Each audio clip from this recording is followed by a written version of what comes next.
안녕하세요. 코인크래프트입니다.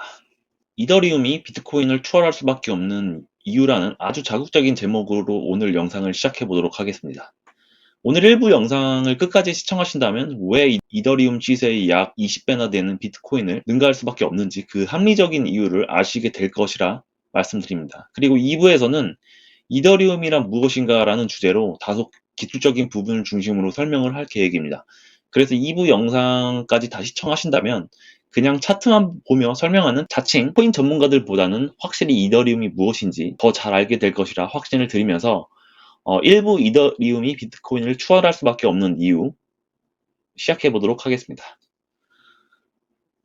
자, 그 첫 번째 이유는 바로 최초의 블록체인 플랫폼이라는 타이틀 때문인데요. 첫 내용부터 다소 실망하신 분들이 계셨을 수도 있습니다. 하지만 여러분 끝까지 제 이야기를 들어주세요. 여러분 비트코인이 왜 지금의 명성과 시세를 형성하게 된 것인지 생각을 해보셨나요? 기술력? 비트코인 이후에 출시된 대부분의 알트코인들은 사실 비트코인보다 훨씬 더 우수한 기술력을 지닌 코인들이 많이 존재를 합니다. 왜냐하면 많은 알트코인들이 비트코인의 단점을 보완하기 위해 비트코인을 기반으로 새로운 코인을 개발했기 때문이죠. 아니면 비트코인이라는 이름 때문에 일부 국가에서 지정한 법정 화폐 지위 때문에 비트코인은 실제 전송 시간이 초당 7건밖에 처리하지 못할 정도로 화폐의 역할을 제대로 수행할 수 없는 구조를 가지고 있습니다. 현재는 화폐의 가치보다는 가치 저장 수단으로서의 역할을 하고 있죠. 지금의 명성과 시세를 갖게 된 것은 바로 이 최초라는 암호화폐 타이틀 때문인데요. 저는 이게 가장 크다고 생각을 해요. 바로 상징성. 이러한 상징성 때문에 암호화폐를 비트코인과 알트코인으로 구분을 하고 있죠. 그리고 알트코인을 그냥 단지 디지털 쓰레기로 표현하시는 분들도 꽤 있죠. 그런데 이더리움은 비트코인이 만들어진 2009년에서 무려 6년이나 더 지난 2015년에 만들어졌어요. 그러나 이더리움과 비트코인은 근본적으로 추구하는 목적 자체가 달라요. 비트코인은 P2P 전자현금을 목표로 창조가 되었지만 이더리움은 블록체인 플랫폼을 목적으로 창조가 되었죠. 기술적인 부분에 있어서도 비트코인과 이더리움은 적지 않은 부분에 있어 다르게 설계가 되었죠.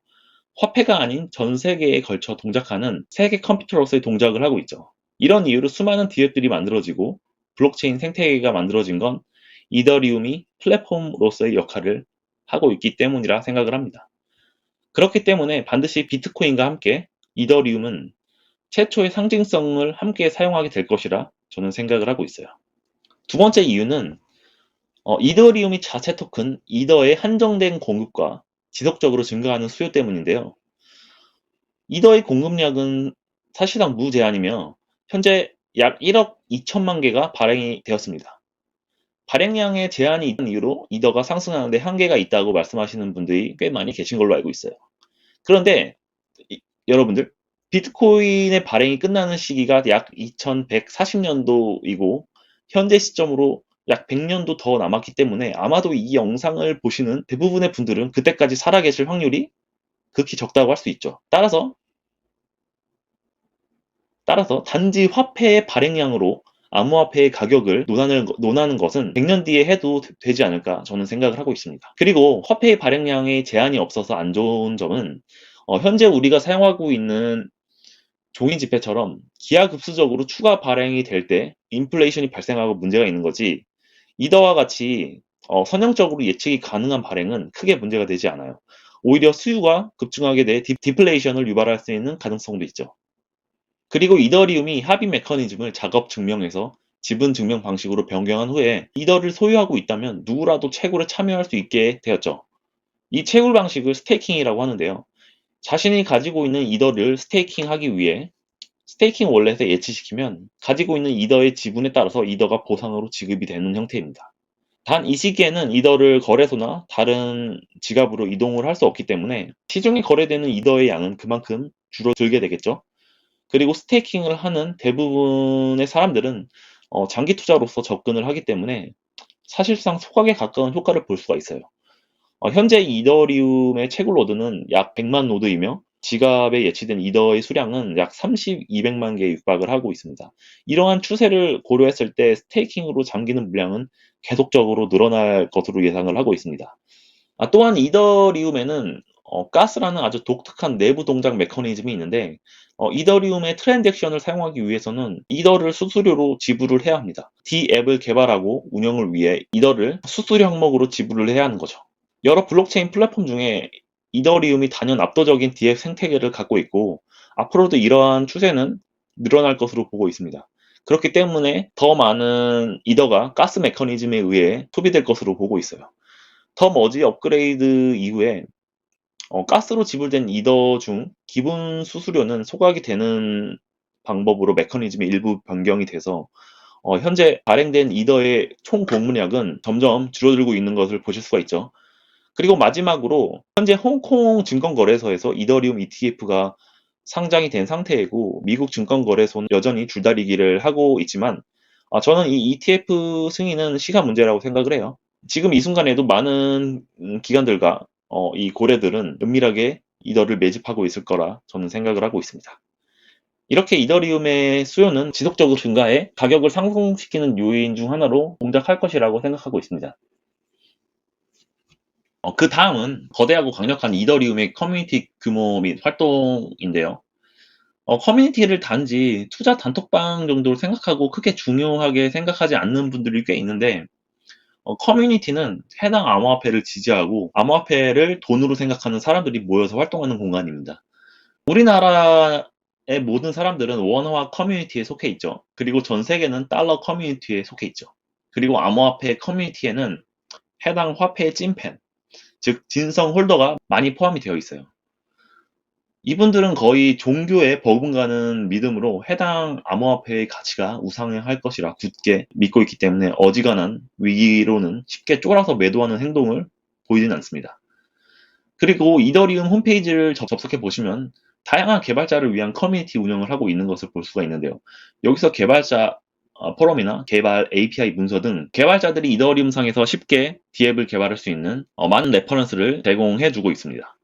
이러한 이유 때문인지 개발자들은 이더리움을 압도적으로 많이 사용을 하고 있습니다. 또한 D앱이나 레이어 2 블록체인 개발의 대부분은 이더리움이 지닌 한계를 극복하고자 하는 출발선상에 있기 때문에 문제 해결을 위한 집단 지성의 힘은 엄청나다고 할 수 있죠.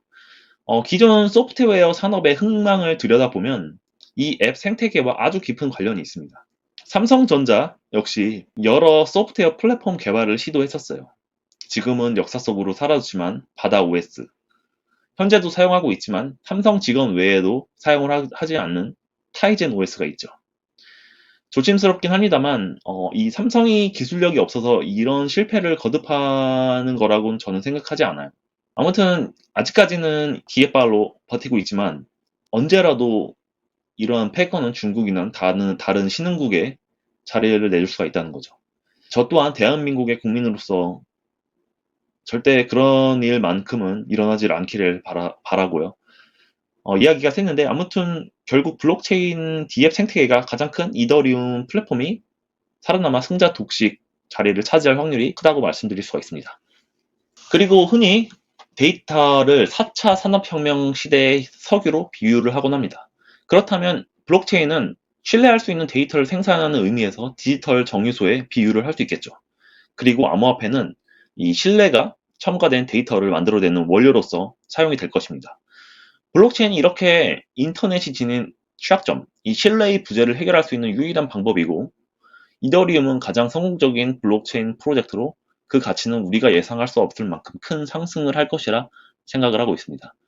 마지막으로 살아있는 이더리움의 창시자 비탈릭 부테린, 이더리움이 상승하는데 한계로 작용할 거라는 많은 이야기를 종종 듣곤 하는데요. 저는 오히려 그 반대로 생각을 하고 있습니다. 비트코인의 창시자가 사토시 나카모토라는 익명의 인물이기에 비트코인이 현재의 명성과 시세를 유지하고 있다고 저는 생각하지 않고요. 사토시 나카모토는 비트코인의 백서와 초기 아이디어를 제시하고 세상에서 돌연 사라졌습니다. 그 이후 그와 함께 논의와 초기 개발을 함께 진행했던 개발자들이 모여 그 비트코인을 끝까지 개발했죠. 비탈릭 부테린도 그 중 하나였고요. 많은 분들이 왜 그렇게 생각하시는지 이해는 합니다. 특히 이런 현상은 유독 우리나라에서 돋보이게 많이 나타나고 있는데 실제로 알트코인이 우후죽순으로 생겨났던 2017년도 유사수법으로 사기를 치는 사람들이 너무 많았던 것도 사실이죠. 돈 앞에서 장사가 없다고 아무리 세상을 바꾸려는 신념을 갖고 시작한 일일지라도 한순간에 생긴 일확천금을 눈앞에 두고 보면 이성적으로 행동하기는 사실상 힘드니까요. 특히 우리나라에서 이런 사건 사고가 많이 있었던 것도 사실입니다. 그런데 이 미국의 실리콘밸리 천재들, 이 비탈릭도 그중 하나인데, 실리콘밸리 천재들을 이해해 볼 필요가 있어요. 우리의 잣대만으로 선을 그어서는 안 되는 게, 이 사람들이 그렇게 생각하는 것처럼 자본주의적 논리에 따라서만 움직이는 사람들이 아니에요. 세상을 바꿔나가 보려는 이러한 신념으로 움직이는 사람들인데, 비탈릭 부테린이 이러한 금전적인 유혹이나 욕심이 조금이라도 있었다면, 그런 모습이 아주 조금이라도 보였다면 진작에 이더리움은 지금의 위치까지 오지 못했을 거예요. 오히려 공개적으로 활동하는 그의 모습, 예를 들면 깃허브나 SNS를 통해 개발에 참여하고 어떠한 문제를 해결하기 위해 토론하고 고민한 흔적들이 대중들에게는 더 믿음을 주고 있는 거죠. 그리고 앞으로 더 신뢰를 줄 거라고 저는 생각해요. 그리고 보통 세상이 이러한 변화의 소용돌이에 있다 보면은 특히 미국에서 그런 모습이 많이 보이는데 대중들은 이 강력한 리더십을 찾는 게 인간의 본성이라고 할 수 있어요. 여러분 애플 하면 누가 떠오르나요? 팀 쿡이 생각나나요? 전혀 그렇지가 않죠. 애플 하면 단연 스티브 잡스가 생각이 나죠. 아직도 애플, 아이폰 하면 스티브 잡스가 저는 생각이 나요. 이제는 아이폰은 그렇다 할 혁신이 없어도 스티브 잡스를 생각하며 사람들은 아이폰을 구매하죠. 아이폰을 쓰면 뭔가 모르게 혁신적으로 보이지 않나요? 그리고 테슬라, 그리고 스페이스 X의 CEO죠. 하지만 요새는 도지코인으로 더 유명하기도 한 일론 머스크. 아무튼 이런 리더들이 대중들에게 적지 않은 영향을 끼치는 게 사실이에요.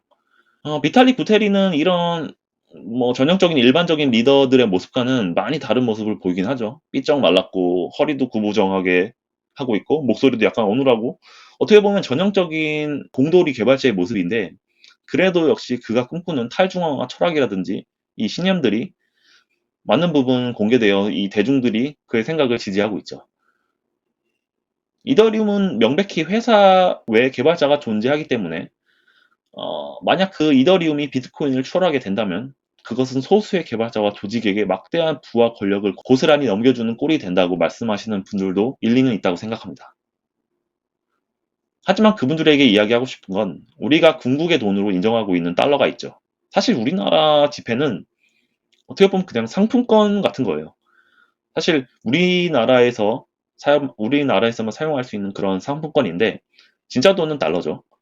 그리고 이 달러를 만들어내는 이 연방준비제도 FRB라고 하는 이 기관이 민간 소유의 은행이라는 사실입니다. 이렇게 이더리움이 비트코인을 추월할 수밖에 없는 이유에 대해서 이야기를 해봤는데요. 지금까지 이야기는 저의 개인적인 생각이라는 점을 말씀드리고요. 현재 가격 차이가 이렇게 너무 심한데 허무맹랑한 이야기로 들리실 수도 있어요. 하지만 어떠한 가정도 어떠한 상식도 통하지 않는 곳이 이 코인 투자 시장이라는 점 다들 아시죠? 그리고 2017년 암호화폐 불량이 일어났을 때 이 비트코인 캐시라는 코인이 비트코인의 하드포크가 되면서 만들어졌어요. 그리고 그때 비트코인만 가지고 있었다면 비트코인 수량에 맞게 비트코인 캐시가 그냥 덤으로 주어졌어요. 그렇게 만들어졌던 비트코인 캐시가 무려 우리나라 돈으로 1000만 원까지 상승을 했죠. 그때 암호화폐 대장이었던 비트코인이 무려 2천만 원이었다는 점을 생각하면 엄청나게 상승을 한 거죠. 물론 그 중심에 이 자랑스러운 암호화폐 강국, 이 대한민국의 투자자들이 비트코인 캐시를 상승시키는데 한몫했고요. 근데 그때는 어떤 분위기가 있었냐면 암호화폐의 대장이 비트코인 캐시로 바뀐다는 이야기까지 돌고 했었어요.